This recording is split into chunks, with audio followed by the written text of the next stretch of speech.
यहाँ पे आप गलती करते हैं, खासकर वो सर्टिफिकेट वाला हो, आरक्षण वाला हो, इसकी वैलिडिटी वाला हो, तब आपको समस्या बहुत ज़्यादा होने वाली है, बहुत पेन होने वाला है। आप एग्जामिनेशन पास कर लो और फिर आपका फाइनल मेरिट लिस्ट में नाम ना आए, सब कुछ होने के बाद कितना बड़ा ये पेन है। दौड़ते रहो, आप कोर्ट का चक्कर लगाते रहो, जिंदगी जवानी खत्म हो जाएगी, उधर नौकरी कब करोगे। तो prevention is better than cure. तो वही welcome friends, AM Singh foundation YouTube channel पे आप लोगों का स्वागत है।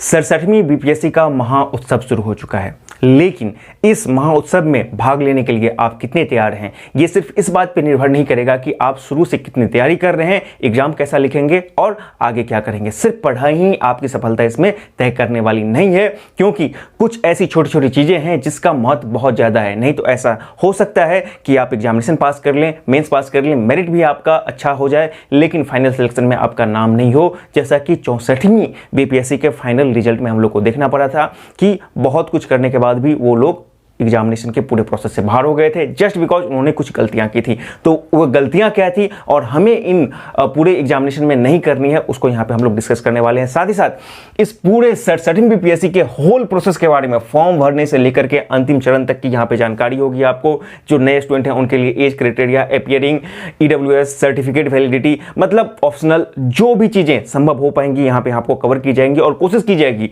कि सिर्फ इस एक वीडियो के माध्यम से आपके अंदर, आप चाहे नए विद्यार्थी हो या पुराने विद्यार्थी हो, हर एक क्वेरीज को कवर करने की। तो वीडियो में शुरू से अंत तक बने रहें, क्योंकि कहा जाता है कि well begun is half done. यदि आप फॉर्म भरने में ही कहीं गलती कर देते हैं तो फिर आपकी सारी मेहनत, सब कुछ बर्बाद हो जाएगा। आइए वीडियो की शुरुआत करते हैं। सबसे पहले ये जो हमारा पूरा आज का वीडियो है, उसका टॉपिक ही हम लोगों ने रखा है कि 67वीं BPSC whole process starting from form filling.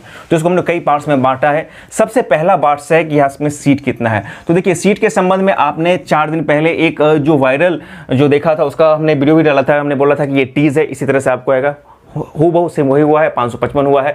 लेकिन इंतजार लोगों की ये थी कि शायद ये 555 से बढ़ करके 606 हो जाए, जैसा कि प्रभात खबर में निकला था, ये और कुछ हो जाए। तो बस उसी के चलते आपको थोड़ा सा और विलंब भी देखने को मिला था, लेकिन ये कोई बड़ी बात नहीं है। ये 555 जो है आखिरी सीट संख्या नहीं है, इसमें आपको बढ़ोतरी होगी, निश्चित रूप से बढ़ोतरी होगी, ये आप मान के चलें, ठीक है ना। तो इसमें उदास होने की, निराश होने की कोई भी बात नहीं है। मैं एक बात बता दूं कि जो 67वीं BPSC है, ये बिल्कुल बैलेंस होने वाला है। SDM के पद आ ही गए हैं, DSP के भी पद आएंगे, क्योंकि ये जो 555 का लिस्ट है उसमें इस बार अभी तक टिल नाउ DSP के पद नहीं है। और यही DSP का वो पद है जिसको लेकर मतलब कि जो सचिव महोदय हैं, जो परीक्षा नियंत्रक महोदय हैं, उन्होंने कहा था कि आज आ जाएगा, 1 दिन में आ जाएगा, 2 दिन में आ जाएगा। इस संभावना थी कि 2 दिन में आ जाए, लेकिन वो नहीं आए। अल्टीमेटली वेट करने के बाद इन्होंने इस नोटिफिकेशन को निकाल दिया है। और इसमें स्पष्ट रूप से नोट में लिखा गया है कि फॉर्म भरने के बाद और एग्जामिनेशन, PT एग्जामिनेशन के पहले तक, PT एग्जामिनेशन अभी जो मतलब कि जब भी होगा इसका, चाहे वो दिसंबर में हो या जनवरी में हो, जो भी हो वो बात की बात है। तो PT एग्जामिनेशन पहले तक यदि इसका अधिकांश आ जाता है तो उसको ऐड कर दिया जाएगा। तो 555 से निश्चित रूप से बढ़ेगा, ये 600 साढ़े 600 तक जाएगा। तो अच्छा खासा यहाँ पे सीट होगा और बैलेंस सीट होगा, ठीक है ना। तो DSP के पद भी यहाँ पे ऐड होंगे, तो इसके लिए आपको घबराना नहीं है। कुछ प्रमुख पद आप जानते हैं कि SDM के 88 हैं, BDO के 133 पद हैं। उसी तरह से नगर कार्यपालक पदाधिकारी के 10 हैं, सहायक कर आयुक्त के 21 पद हैं, बिहार शिक्षा सेवा के 12 हैं। इसी तरह सो ऑन आपको 555, वो जो पहले ना था 555 का एक 100 पाता था, वही 555 का हो गया है यहाँ पे। अभी तक टिल नाउ, आज तक का ये स्थिति है, जब तक ये नोटिफिकेशन निकला था। इसमें कभी भी आपको बढ़ोतरी हो सकती है। तो चलिए, ये तो आप सब जानते हैं। अब आ जाते हैं हम लोग इसमें कि आपको इसकी शैक्षणिक योग्यता क्यों है। देखिए, जो नोट है ना, इस पे हम लोग अंत में आएंगे, और यही नोट इस पूरे वीडियो का की पॉइंट है। चाहे वो EWS कैंडिडेट हो, चाहे वो गर्ल्स कैंडिडेट हो, चाहे वो BC कैंडिडेट हो, चाहे किसी भी कैंडिडेट को।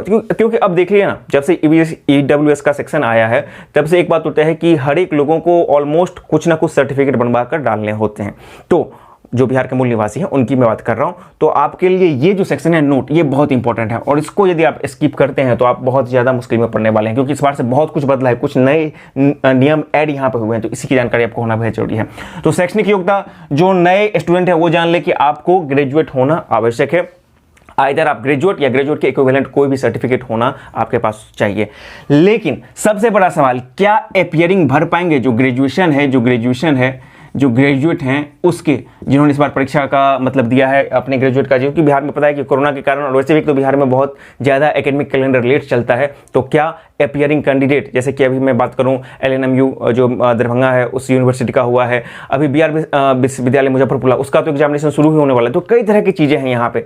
तो जो कैंडिडेट एग्जामिनेशन दे चुके हैं, क्या वो भर पाएंगे ये फॉर्म? तो सीधा सवाल है नहीं, अनटिल उनका जो पीटी का फॉर्म भरा रहा है, जब आप पीटी फॉर्म का डेट कब है तो देख लीजिए, आपको 5/11/2021 तक चलेगा। उससे पहले तक यदि आपके रिजल्ट आ जाते हैं तब आप भरने के एलिजिबल होंगे, नहीं तो आप भरने के एलिजिबल नहीं होंगे। तो एक शब्दों में हम बोल सकते हैं कि अपीयरिंग वालों के यहां पर कोई चांस नहीं है। सॉरी फॉर दैट, बट इसमें कोई नहीं कुछ कर सकता है। हाँ, एक चांस बन सकता है, यदि आपने किसी यूनिवर्सिटी का एग्जामिनेशन दे दिया है ऑल ओवर इंडिया में और आपके ये चांसेज हैं कि रिजल्ट 10 दिन में 15 दिन में आ सकते हैं, तो ठीक है, आप भर सकते हैं। क्योंकि ये जो फॉर्म फिलअप से शुरू होगा वो 30 तारीख से, 30 तारीख से 30 सितंबर से शुरू होकर के 5/11/2021 तक चलेगा, यानी कि 5 नवंबर तक चलेगा। एक लंबा वक्त दिया गया है, अच्छा खासा वक्त दिया गया है यहाँ पर फॉर्म भरने के लिए। तो इस दरमियान यदि किसी स्टूडेंट का, ऐसे स्टूडेंट का जिन्होंने अभी हाल ही में 15 दिन 20 दिन पहले अपना ग्रेजुएशन पार्ट 3 का एग्जामिनेशन दिया है, उसके इक्विवेलेंट कोई भी एग्जामिनेशन दिया है और उसका रिजल्ट आने की संभावना है और इस तिथि से पहले 5/11/2021 से पहले आ जाता है,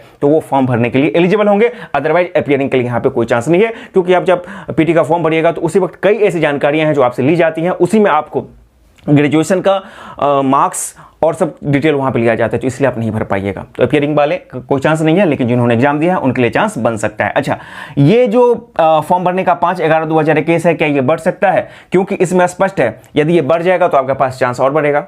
देखने को मिला है कि बीपीएससी में अक्सर, चाहे वो पीटी का फॉर्म भरने का डेट हो, एमएस फॉर्म भरने का डेट हो, 5 दिन 7 दिन का 2 बार 3 बार एक्सटेंशन मिलता है। तो मे भी यहाँ पर भी आपको शायद मिल जाए एक्सटेंशन। तो जब भी ये आखिरी डेट होगा, उससे पहले यदि आपका रिजल्ट आ जाता है तो आप आसान से भर पाएंगे, ये नए स्टूडेंट के लिए। क्योंकि बहुत सारे स्टूडेंट का कमेंट भी आता है, सर भर पाएंगे कि नहीं भर पाएंगे। तो चलिए, ये कंफ्यूजन दूर हो गया, सीट्स के बारे में पता चल गया, इसके एजुकेशनल क्वालिफिकेशन के बारे में पता चल गया। ठीक है, अब आते हैं एज के बारे में। भैया एज कितना चाहिए इस बीपीएससी फॉर्म को भरने के लिए? नॉर्मली आप रेलवे का फॉर्म भरिए, एसएससी का फॉर्म भरिए, तो वहाँ पे सीधे लिख जाता है 18+ स्टूडेंट, ठीक है ना, भर दिया जाता है। लेकिन यहाँ पे थोड़ा सा चीज़ें बदल जाती है जब भी आप पीसीएस के एग्जामिनेशन में जाते हैं या कमीशन के किसी भी एग्जामिनेशन में जाते हैं। तो यहाँ पे 3 तरह का एज दिखाया गया है, 20 साल, 21 साल और 22 साल। 3 तरह के एज होने चाहिए और 3 तरह के एज के अकॉर्डिंग ही सारे सीटों को बांट दिया गया। जब आप इसका लिस्ट निकालेगा, जिसमें एसडीएम मतलब जितने भी पोस्ट है अलग अलग, उसके लिए आपको बांट दिया गया है। होना क्या चाहिए कि आपको 20 वर्ष, डीएसपी के लिए आपको 20 वर्ष चाहिए, ठीक है ना। यदि आप कोई भी स्टूडेंट 20 वर्ष के हो चुके हैं, कब तक? 1/8/2021 तक, 1 अगस्त 2021 तक 21 वर्ष मिनिमम, 20 वर्ष मिनिमम होना चाहिए कम से कम, तब जाकर आप डीएसपी पद के लिए अप्लाई कर पाएंगे। उसी तरह यदि आपका 21 वर्ष है, 1/8/2021 तक मिनिमम, तब आप वीडियो पद के लिए एलिजिबल हो पाएंगे। और 1/8/2021 तक यदि आपके पास 22 साल है, तभी आप एसडीएम या आरओ और इस तरह के कुछ और हैं, कर आयुक्त इत्यादि पदों के लिए आप एलिजिबल हो पाएंगे। उसको आप दे सकते हैं कि किस पद के लिए 20 साल है, किस पद के लिए 21 साल है। डिटेल से आप जो नोटिफिकेशन निकला है उसको आप देखिए, बाय चार्ट वहां पर निकला हुआ है, उसको आप समझ जाएंगे। मैं यहाँ बस आपको उदाहरण दिया, जैसे आप 20 साल हैं तो डीएसपी बन पाइएगा, 21 साल हैं तो वीडियो बन पाइएगा, 22 साल हैं तो एसडीएम, रेवेन्यू ऑफिसर जिसको आप सीओ बोल सकते हैं, या कर आयुक्त इत्यादि आप बन पाइएगा। तो कब तक होना चाहिए आपके पास मिनिमम एज क्वालिफिकेशन? 1/8/2021 तक आपके एज 20 साल, 21 साल या 22 साल पूरे जाना चाहिए। अब आप बोलिएगा कि भाई यहाँ पे डीएसपी हैं, जो डीएसपी 20 साल क्यों दिया गया है? यही तो कमाल है ना, क्योंकि आयोग को पता है कि नोटिफिकेशन आने वाला है और ये स्टेटमेंट उन्होंने अपने पेपर में भी दिया था कि डीएसपी का पद आने की संभावना है, इसलिए हम 2-3 दिन रुकेंगे। तो आप नोटिफिकेशन निकालिए और देखिए यहाँ पे 20 साल स्पष्ट रूप से मेंशन है और ये 20 साल डीएसपी और इस तरह के कोई भी पद हो सकते हैं, तो उनके लिए जा सकता है, चाहे विजिलेंस डीएसपी हो जाए या इन पदों के लिए आप जा सकते हैं। तो चलिए, सीट्स हो गया, एजुकेशनल क्वालिफिकेशन हो गया, अपीयरिंग वालों का मुद्दा खत्म हो गया। कब से कब फॉर्म भराएगा? तो 30/9/2021 से लेकर 5/11/2021 तक भराएगा, ये भी आपको पता चल गया है।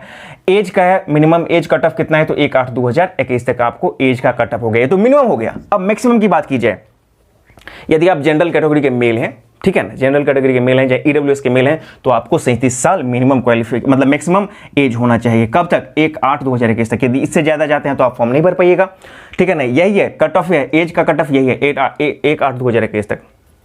उसके बाद यदि आप बीसी मेल हैं या मतलब कि ईबीसी मेल हैं, दोनों मेल जो बिहार में दोनों कैटेगरी वाइज हैं, तो बीसी और ईबीसी मेल, उसके बाद आपका मतलब कि महिला, ठीक है ना, महिला है, बीसी महिला हो या फिर ईबीसी महिला हो, तो दोनों के लिए आपको 40 वर्ष की उम्र सीमा यहाँ पर निर्धारित है। वहीं पे आपको एससी एसटी महिला और पुरुष दोनों के लिए आपको 42 साल का, तो समझ गए।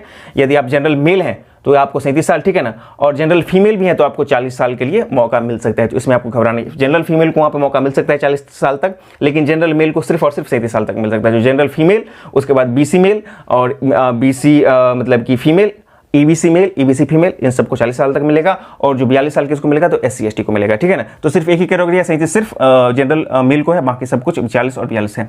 और ये दोनों कब तक होना चाहिए, तो आपको 1/8/2021 तक है। इसको आप डिटेल से फिर से जाकर देखिए, यदि कंफ्यूजन है तो एक बार आप पढ़ लीजिए नोटिफिकेशन को, सब कुछ क्लियर हो जाएगा। आप इतना समझिए कि आप यदि मिनिमम क्वालिफिकेशन की बात कीजिएगा एज का तो 1/8/2021, और मैक्सिमम क्वालिफिकेशन की बात कीजिएगा तब भी आपको 1/8/2021 तक ये आपका एज कैटेगरी होना चाहिए। इससे ज्यादा, हाँ, इसके अलावा जो बिहार के सरकारी सेवक हैं उनको भी 4-5 साल का छूट मिलता है, तो वो भी आप देख लीजिएगा। जो बिहार के मतलब कि इन गवर्नमेंट सर्विस हैं और भी जो चीज़ें हैं उसको आप लोग देख लीजिएगा, ठीक है ना। तो उसमें भी एज का रिलैक्सेशन मिलता है, उसके लिए आप उसको देखिएगा, नोटिफिकेशन को फुल डिटेल देखिएगा। ये जो स्टैंडर्ड है 20, 21, 22 और 37, 40, 42 ये आपको मैंने यहाँ पे बतला दिया है, ठीक है ना। इसको आप देख लीजिएगा, कोई कंफ्यूजन होगा तब। तो चलिए, अब जो अगला प्रोसेस है वो आरक्षण है। आरक्षण, अब आरक्षण की बात कीजिएगा तो कोई एक विशेष वर्ग की तो बात यहाँ पे रही नहीं, क्योंकि ईडब्ल्यूएस आने से लगभग हर एक लोग यहाँ पे कवर हो रहे हैं, ठीक है ना, क्योंकि ईडब्ल्यूएस में आर्थिक रूप से कमजोर वर्ग, ठीक है ना। तो आरक्षण, ठीक है ना, यहां पे आपको समझने वाली बात है, यही एक ऐसा मुद्दा है, यही वो छोटी चीज है जिसके कारण छात्रों का फाइनल सिलेक्शन के बाद भी देखने को मिला है कि उनका मेरिट में नाम नहीं आ रहा है, और ये मुद्दा बन जाता है। गलतियां छात्र ही करते हैं। अभी स्पष्ट रूप से नोटिफिकेशन में हर एक चीज क्लियर कर दिया गया है कि आपको कब से कब का सर्टिफिकेट मान्य होगा, आपको कब से कब तक का बनवाना होगा, लेकिन उस समय जाकर वो गलती कर देते हैं। तो उन्हीं चीज को समझना है, मेन हमारा आरक्षण का यही है, ठीक है ना। इसीलिए हमने बोला है कि नोट सभी लोग फॉर्म डालने के बाद सर्टिफिकेट बनवा लें। अब कौन कौन है देखिए, सर्टिफिकेट किन किन को जरूरत पड़ेगा, तो पहला तो आरक्षण का जिनको भी लाभ मिलेगा, चाहे वो ईडब्ल्यूएस का मिले या BC, EBC, SC ST का, वो बिहार के लोग हैं उनको इसका लाभ मिलने वाला है। तो चलिए, सर्टिफिकेट हम कौन कौन बनाएंगे, एक SC ST BC EBC और EWS, यही कैटेगरी चलता है यहाँ पे। सबसे महत्वपूर्ण चीज हमको वैलिडिटी समझना है, कब से कब तक का इंपॉर्टेंट रहेगा। और महिला किसका बनेगा, तो सबसे यहीं से शुरुआत करते हैं। जो विवाहित महिला हैं, जो विवाहित महिला हैं BC सेक्शन के या EBC सेक्शन के, तो उनके पिता के नाम से ही उनका कैटेगरी बनेगा। ये बात आप समझ लीजिए। ऐसा नहीं कि आप शादी करके चलेंगे पति के पास तो पति के नाम से बनेगा, बिल्कुल नहीं बनेगा। आपका जो कैटेगरी बनेगा वो बनेगा कहाँ से, तो पिता के नाम से बनेगा।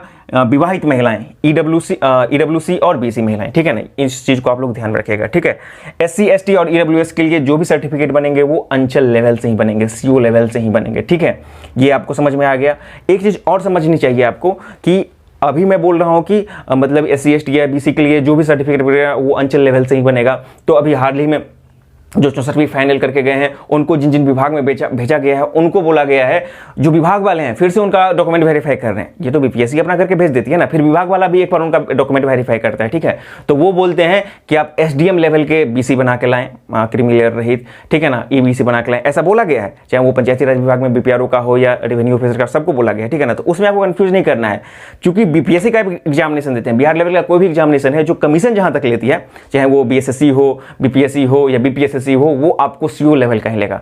ये अलग बात है कि आपका जब सिलेक्शन हो जाएगा आप फिर से चले जाएंगे कहां पर, अपने मूल आपके पैतृक, जो भी आपका सिलेक्शन होगा, जो भी पोस्ट मिलेगा अपने पैतृक विभाग में जाइएगा, तब वो आपको मांग सकते हैं SDO लेवल का, तो उस समय उसको देखा जाएगा। उसकी कोई भी अभी फिलहाल जरूरत नहीं है। तो अभी आपको कहां से बनवाना होगा, तो CO लेवल से ही बनाना होगा, ब्लॉक लेवल से बनाना होगा, CO या RO जो भी आपको बना देंगे। वैलिडिटी क्या है देखिए, यही सबसे महत्वपूर्ण चीज है।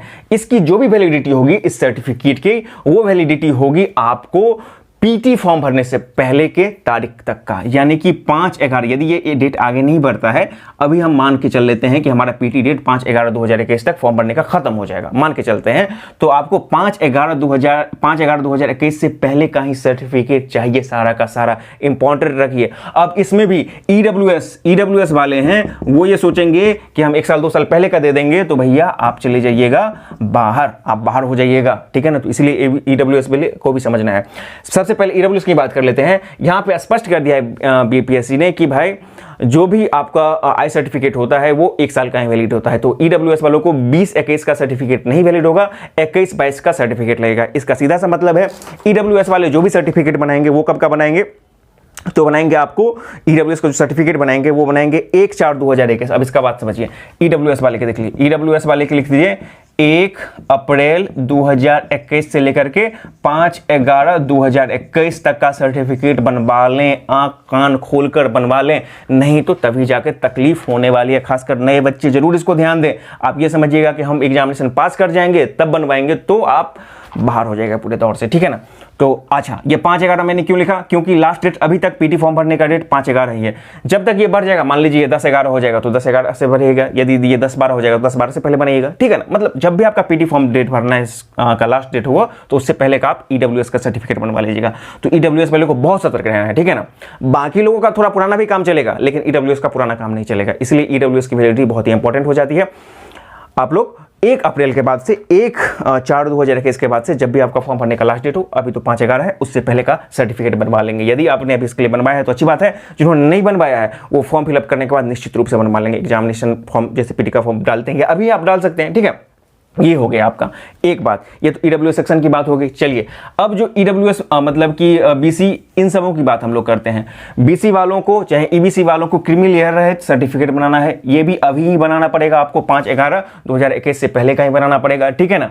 मतलब जब भी आपका पीटी फॉर्म बनने का लास्ट डेट है तो अभी बनवा ही लीजिएगा तो अच्छी बात रहेगी। वो भी आपको सीओ लेवल से बन जाएगा, SC/ST का भी सीओ लेवल से बन जाएगा, और ईडब्ल्यूएस का तो आपको बनवाना है सीओ लेवल से ही बन जाएगा। इसके अलावा 2 और कैटेगरी आते हैं, एक आते हैं आपको स्वतंत्रता सेनानी के नाती पोते, और दूसरे आ जाते हैं दिव्यांगजन। तो दिव्यांगजन को 40% वाला चाहिए, मतलब कि वैलिडिटी वाला, और मतलब कि स्वतंत्रता सेनानी के नाते पोते का जो भी एक अलग फॉर्मेट आता है, उस फॉर्मेट पे भी आप सक्षम पदाधिकारी से बनवा के सर्टिफिकेट अपने पास रखेंगे तो आपको फायदा होगा। और दिव्यांगजन का जो सर्टिफिकेट होगा उसका रिन्यूअल होना आवश्यक है। तो ये हो गया वैलिडिटी, इसको आप ध्यान रखिएगा। इसीलिए मैंने कहा है कि नोट सभी लोग, चूंकि अब मैक्सिमम लोग यहाँ पे आ रहे हैं, तो फॉर्म डालने के बाद सर्टिफिकेट बनवा ही लें और रख लें। और फिर देखिए जब ये आप सर्टिफिकेट बनवाइएगा ना, जितना चीज मेंस फॉर्म भरने के समय आपको सबका सर्टिफिकेट नंबर डालना होगा, इशूइंग डेट डालना होगा, सब कुछ डालना पड़ेगा, और वही सर्टिफिकेट आपको इंटरव्यू के टाइम ले जाकर के वहां पे डालना देना होगा, ठीक है ना। और इंटरव्यू के बाद फिर आपको टाइम नहीं दिया जाएगा, इस बात का स्पष्ट यहाँ पे मेंशन किया गया है, और ये मुद्दा काफी बना था, ठीक है ना। इसलिए थोड़ा सा आपको दिया गया है लिबर्टी, खासकर ग्रेजुएट लोगों के लिए जो अभी ग्रेजुएट पास करेंगे, ग्रेजुएशन पास करेंगे, कि ग्रेजुएट के अलावा आपको सारा सर्टिफिकेट पीटी एग्जामिनेशन डेट के पहले का होना चाहिए, ठीक है। एक बात क्लियर कर लीजिए। और सिर्फ ग्रेजुएशन का, खासकर जो अभी एग्जामिनेशन नए बच्चे देने वाले हैं, उनका सर्टिफिकेट मेंस एग्जामिनेशन के पहले की तिथि का होना चाहिए, ठीक है ना, ग्रेजुएशन का सर्टिफिकेट। बाकी ग्रेजुएशन पास उनको पीटी डेट से पहले हो जाना चाहिए। 2 चीजें हैं, ग्रेजुएशन पास उनको पीटी एग्जामिनेशन डेट के लास्ट, मतलब पीटी फॉर्म फिलअप डेट के लास्ट से पहले हो जाना चाहिए, जब आप पीटी फॉर्म कर रहे हैं ग्रेजुएशन पास होना चाहिए। और ग्रेजुएशन सर्टिफिकेट आपको इशू हो जाना चाहिए, कब से पहले, तो मेंस एग्जामिनेशन के लास्ट डेट का फॉर्म फिलअप जब होगा उससे पहले हो जाना चाहिए। और ग्रेजुएशन पास कब होना चाहिए, तो पीटी एग्जामिनेशन का जो फॉर्म फिलअप हो रहा है उसके लास्ट डेट से पहले हो जाना चाहिए। तो ये कुछ जानकारियां हैं जिसको आपको समझिए, यही वो छोटी जानकारी है जो आपको लेकर डूब जाएगा। इस बार आपको देखे थे कि एक सेक्शन ऑफिसर बनी थी महिला, उन्होंने अपना ईडब्ल्यूएस का सर्टिफिकेट पेश नहीं किया था, मे बी अब यही रीजन हो सकता है। इसके अलावा आप ये समझिएगा कि आपने जो सर्टिफिकेट यहाँ पे डाल दिया है, उसके अलावा उस समय कोई फ्रेश सर्टिफिकेट बनवा के डाल देंगे तो उस सर्टिफिकेट का कोई वैलिड नहीं रहेगा, चाहे वो ईडब्ल्यूएस के हो या फिर मतलब इसके इतर आपको कोई सर्टिफिकेट डालना ही नहीं है। इसलिए स्पष्ट रूप से इस बात का बार बार मेंशन कर रही है बीपीएससी कि आप पीटी फॉर्म फिलअप के लास्ट डेट से पहले का सारा सर्टिफिकेट बनवा लें, सिर्फ ग्रेजुएट वालों को ग्रेजुएट सर्टिफिकेट को छोड़कर, जिसको कि आपको उनके मेंस फॉर्म फिलअप के लास्ट डेट से पहले बनवाना है। तो ये चीज़ जरूरी हो गई, ये महत्वपूर्ण चीज़ें थी जिसको आपने जान लिया। चलिए अब आ जाते हैं हम लोग कुछ और चीज़ों पर। फी की बात कीजिएगा तो फी 150 रुपया रहेगा। बिहार के जो मूल महिलाएं हैं उसके लिए, बिहार के जो SC ST हैं उनको, बाकी सबको 600 रुपया लगेगा। महिलाओं को सिर्फ 150 रुपया लगेगा, ठीक है ना। किसी भी कैटेगरी की महिला हो, और SC ST के जो कैटेगरी है कि कैंडिडेट हैं बिहार के, उसको 150 रुपया लगेगा, बाकी सबको 600 रुपया लगेगा। ये हो गया, ठीक है ना।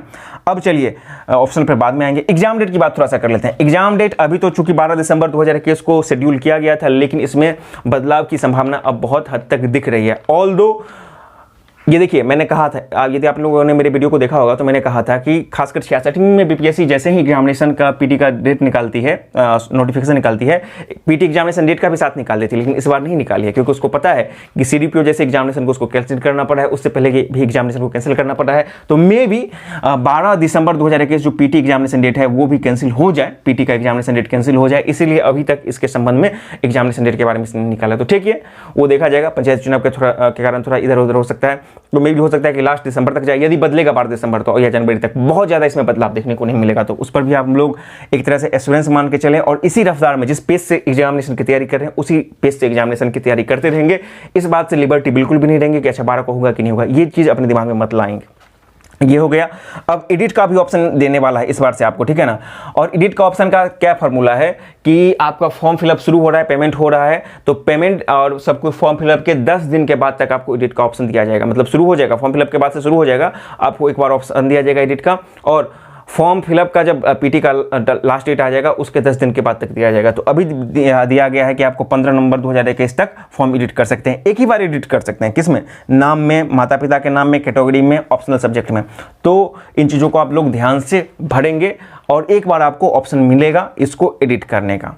अब आ जाते हैं सबसे महत्वपूर्ण चीज़ की ऑप्शनल क्या, ऑप्शनल कौन सा होना चाहिए, क्योंकि उसको अभी इसी समय आपको भरना है। तो खैर इस पे मैंने एक डिटेल वीडियो बनाया है, उसमें आपको बताया है, बहुत अच्छे से बताया है। वो जाकर आपको सर्टेन बीपीएससी के नाम से एक मतलब कि प्लेलिस्ट बनाया है, उसमें आप देख सकते हैं। डिस्क्रिप्शन बॉक्स के साथ साथ आई बटन में भी आपको दे दूंगा लिंक, वहाँ पे आप देखिए, बहुत अच्छे से मैंने बताया है। उसका एक ही फॉर्मूला है ऑप्शनल चूज करने का कि आइदर आपका उसमें इंटरेस्ट होना चाहिए, या दूसरा हो सकता है कि आपका ग्रेजुएशन का वो बैकग्राउंड सब्जेक्ट होना चाहिए, और तीसरा इंपॉर्टेंट चीज़ जो इन दोनों पर भी भारी पड़ता है वो ये कि आपको ट्यूटर, कोई भी ट्यूटर या फिर इसका जो भी आपका मटेरियल है वो अवेलेबल होना चाहिए। यदि मटेरियल और ट्यूटर अवेलेबल है तो बाकी दोनों चीज़ यदि गौन भी है तब भी आप सर्वाइव कर लीजिएगा, लेकिन ये बहुत इंपॉर्टेंट चीज़ है। तो आप उसको देखिएगा कि आप किस कैटेगरी में बेहतर पाते हैं अपने आप को। 34 को सब्जेक्ट है, मतलब किस सब्जेक्ट को चूज करने में, उसको आप चूज कीजिए। यदि कुछ प्रमुख सब्जेक्टों की बात करें, इस अभी जो टॉप ट्रेंडिंग में है वो है आपका मैथिली ऑप्शनल है, सबसे अंतिम स्थान पर है। वैसे लिटरेचर में सब कोई अच्छा ही है, चाहे वो आप पाली ले लीजिए या हिंदी ले लीजिए या मैथिली ले लीजिए, ये सब बहुत अच्छे भी कर रहे हैं। उधर जाइए तो आप ज्योग्राफी बहुत अच्छा कर रहा है। उसके अलावा आपका मतलब कि PSIR भी है, public studies and international relation, इस तरह का भी अच्छा काम कर रहा है। एंथ्रोपोलॉजी अच्छा काम कर रहा है। तो कुछ ऐसे सब्जेक्ट हैं जो अच्छे काम कर रहे हैं, मतलब अच्छे काम करने का सेंस कि अभी कुछ दिनों में, मतलब हाल के वर्षों में इन्होंने स्टूडेंट को अचानक से गिरने नहीं दिया।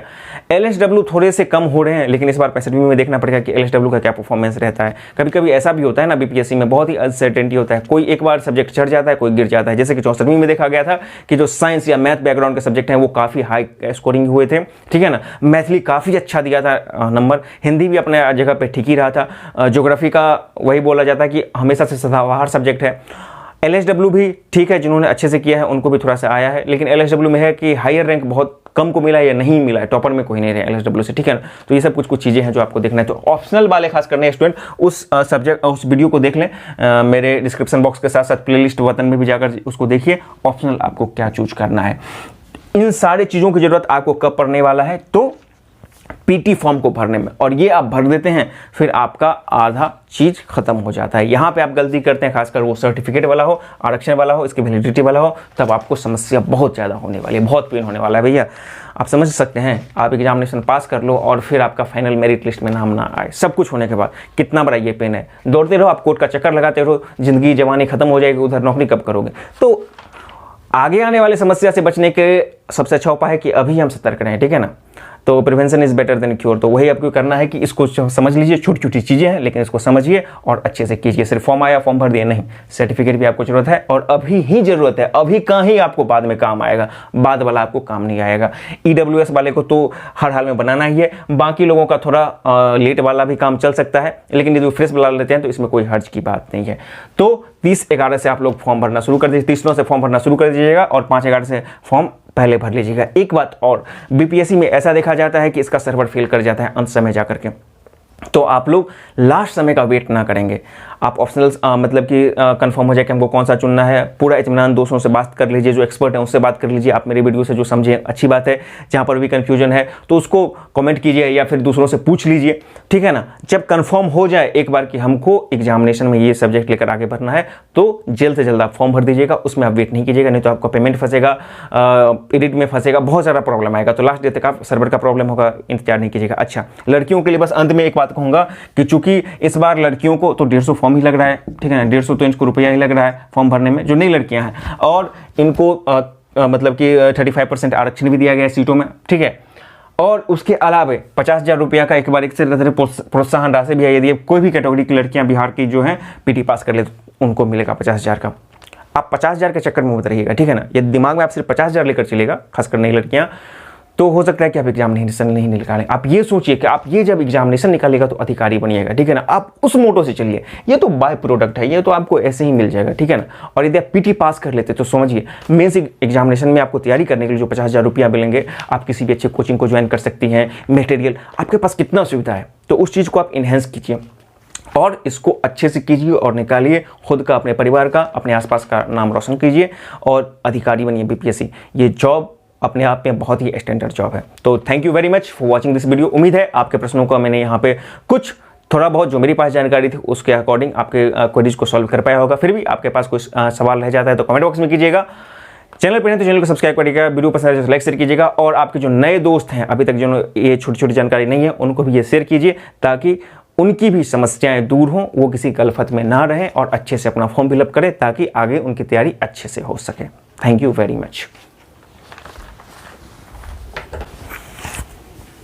सब्सक्राइब करें हमारे चैनल एम सिंह फाउंडेशन को और बेल आइकन को प्रेस करने के बाद नोटिफिकेशन को ऑन कर लें कॉम्पिटिटिव एग्जाम की तैयारी एवं संबंधित सभी जानकारी सबसे पहले पाने के लिए।